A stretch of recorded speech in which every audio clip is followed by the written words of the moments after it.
बहुत समय पहले की बात है। एक राजा को उपहार में किसी ने बाज के 2 बच्चे भेंट किए। वे बड़ी ही अच्छी नस्ल के थे और राजा ने कभी इससे पहले इतने शानदार बाज देखे नहीं थे। राजा ने उनकी देखभाल के लिए एक अनुभवी आदमी को नियुक्त कर दिया। जब कुछ महीने बीत गए तो राजा ने बाजों को देखने का मन बनाया और उस जगह पहुंच गया जहां उन्हें पाला जा रहा था।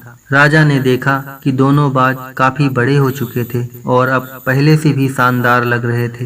राजा ने बाजों की देखभाल कर रहे आदमी से कहा, मैं इनकी उड़ान देखना चाहता हूँ, तुम इन्हें उड़ने का इशारा करो।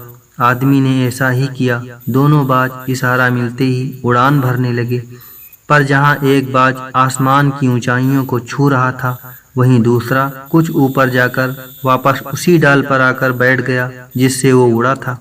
ये देख राजा को कुछ अजीब लगा।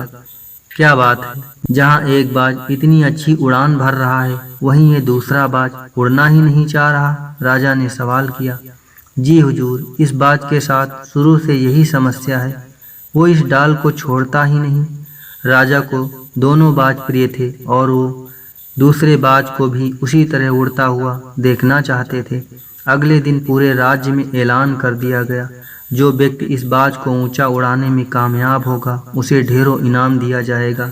फिर क्या था, एक से एक विद्वान आए और बाज को उड़ाने का प्रयास करने लगे, पर हफ्तों बीत जाने के बाद भी बाज का वही हाल था। वो थोड़ा सा उड़ता और वापस उसी डाल पर आकर बैठ जाता था। फिर एक दिन कुछ अनोखा हुआ। राजा ने देखा कि उसके दोनों बाज आसमान में उड़ रहे हैं। उन्हें अपनी आंखों पर यकीन नहीं हुआ और उन्होंने तुरंत उस व्यक्ति का पता लगाने को कहा जिसने ये कारनामा कर दिखाया था। वह व्यक्ति एक किसान था। अगले दिन वह दरबार में हाजिर हुआ। उसे इनाम में स्वर्ण मुद्राएं भेंट करने के पश्चात राजा ने कहा, मैं तुमसे बहुत प्रसन्न हूँ, बस तुम इतना बताओ कि जो काम बड़े बड़े विद्वान नहीं कर पाए वो तुमने कैसे कर दिखाया।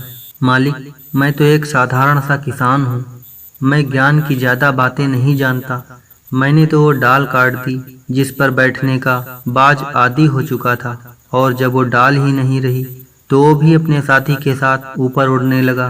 दोस्तों, हम सभी ऊंचा उड़ने के लिए ही बने हैं, लेकिन कई बार जो हम कर रहे होते हैं उसके इतने आदी हो जाते हैं कि अपनी ऊंची उड़ान भरने की, कुछ बड़ा करने की काबिलियत को भूल जाते हैं और हम अपने कंफर्टेबल जोन से बाहर ही नहीं निकल पाते। दोस्तों, अगर आपको भी अपनी लाइफ में कुछ करना है तो अपने कंफर्टेबल जोन को तोड़कर बाहर निकलना होगा, और जिस दिन आप ऐसा कर पाएंगे, यकीन मानिए सफलता आपके कदमों में होगी। धन्यवाद।